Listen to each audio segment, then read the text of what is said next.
Bull. Everybody can. Everybody doesn't. Courage. Courage is the key to life itself. There are a lot of people who are born in situations where they say, I'll never get out of this. So they won't. I say to people who say, well, I would like to have done so and so and so. So well, you could have done it. So, well, I couldn't get out of here. Man, the bus runs every day. I've always felt you're a natural ladies' man, in the sense that women really love you. The women I know who know you adore you. And you always seem to have a natural affinity around women. Would you accept that? Yes. I absolutely adore women. I just do. I'm a mama's boy. I absolutely love women. But I also have an abiding respect for them. I think that's what comes across more than, I'm not what you would call a ladies' man. No. I'm not a real big skirt chaser. A small-time skirt chaser? There is a secret I'll tell you after the show. Come on, what's the secret? Don't chase women. Really? They'll chase you. Is that your strategy? Yeah. Does it work? Works very well. I don't think wealth and genetics have anything to do with each other, actually. If you're born in the U.S., it really doesn't matter the condition of your birth. What matters is what you inherit from your nurturing, from your environment, whether or not you're going, I'm just from the standpoint of having been born with little. You can always get out of that. Poverty is just But environment affects. Yeah. You gave a commencement speech at your alma mater. In 2000, I spoke, at Harvard. I read it. Mm-hmm. You're very intelligent. Oh, thank you. Thank you very much. Thank you. That's nice. Thank you very much. You're welcome. And where were you born? Me? Yeah. Baton Rouge, Louisiana. Baton Rouge General Hospital. Baton Rouge. There you go. Louisiana. I was born in Memphis, Tennessee.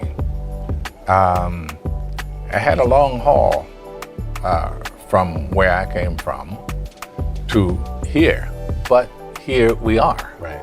So the proof of the pudding is in the eating, and here we sit at the dining table. But it's hard to, when you say that to some people, because they say, oh, there you go with a pull yourself up by the bootstraps thing, and you're just being respectable. Not everybody can do that. History Month, you find Ridiculous. why? You're going to relegate my history to a month? Oh, come on. What do you do with yours? Which month is White History Month? No, well, come on, tell me. Well, I'm Jewish.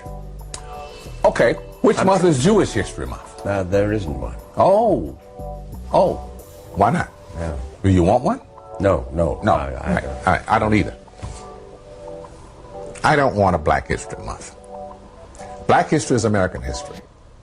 How are we going to get rid of racism? Stop talking about it. I'm going to stop calling you a white man. Yeah. And I'm going to ask you to stop calling me a black man. Say you're born as one of the untouchables in India, there you are. And if you're born into the super rich, there you are. Here, you can be born to the super rich, but 3-4 generations down the line, it's gone. Talking of hit movies, Shawshank Redemption, obviously, great movie. one of your most, yes, everyone loves that movie. And that's one of those movies, anyone puts their, best films of all time list together, it's always Yeah, it's always on there. It's always on there. And yet, that film has never been a hit. Tanked at the box office. And the reason for that is, of course, is that the only real marketing movies get, I think, is word of mouth. You can promote it all you want, but if the first few audiences go there and come back and can't say, I really saw this great film, then you're not going to go very far. So people went to see the Shawshank Redemption, and then they came back, oh man, I saw this really terrific movie. It's called the Shank Sham. Shark. I'm going to get in trouble for saying this because... Explore this technique for me. So what is the technique of letting them chase you? How do you make yourself known as potentially available? Just don't do it. Don't, you meet a lady, you express to her how wonderful she looks or how you respond to the way she looks or whatever it is, and then go on about your business. And does it ever fail? Curious, they're like horses in a pasture sometimes. You walk into a pasture and the horse sees you. He's coming over to investigate. And if you see a lady and you don't go, drooling all over her, she's going to want to know why. So you've basically a lifetime of non-drooling has been a successful strategy. Yeah, it works fine. Any other tips? You need to have a large amount of respect for ladies. They respond very well to that. How are you dealing with being a single man again after a long time married? This has happened before. And what happens generally is that sort of like, oh, he's back. We were talking about this today, and, I brought up, I've been a fan of yours for so many years. I think you may have the best voice of any actor on the planet right now. You have a terrific, mellifluous voice. Of course, it's been featured in Shawshank Redemption, March of the Penguins. And I was just thinking about it today. This is something that did you always have that voice? Was it a natural gift? No, it's not a natural gift at all. I don't think any voice is a natural gift.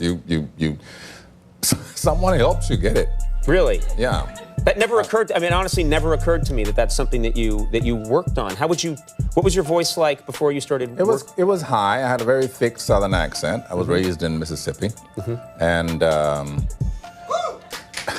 thank you very much. We need that. Yeah. No, when I studied acting 101 at LACC, Los Angeles City College. And I had it turned out that it was a very fine voice coach, voice instructor. He gave us voice and diction and voice development. And voice development is where he starts working you down in your register. He says most people talk a bit higher than their normal. Right here, yeah. First of all, you so revered as an actor. Who are the actors that you really love the most? Who inspires you as a every actor who works inspires me. I'm a big thief. Diction coach was very good, yeah. Yes. I am a thief. Let there be no mistake about it. Make sure that you understand what I'm saying here. When I was a kid, I lived in the movies. That was where I went. If I wasn't reading a book, I was going to the movies. And every actor that I saw, from Jimmy Wakely all the way to Howard Duff, Victor Mature, I watched with the idea of one of these days I'm going to be able to do that. The only person I can't do that with is James Cagney and Clark Gable. And what they had was this dialogue affinity. You ever listen to Clark Gable, dialogue comes out of him like that and it's all clear. I can't do it. But you say you watch some of these actors and you say you're a thief, you take something that you like that they're doing, which I think is the same any creative process. Maybe.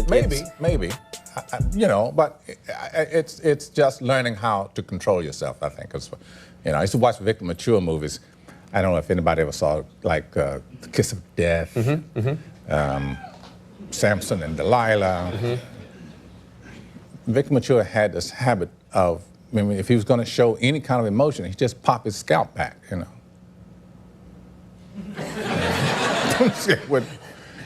He'd be looking at you, and then you would say something that meant something to him, and he'd go.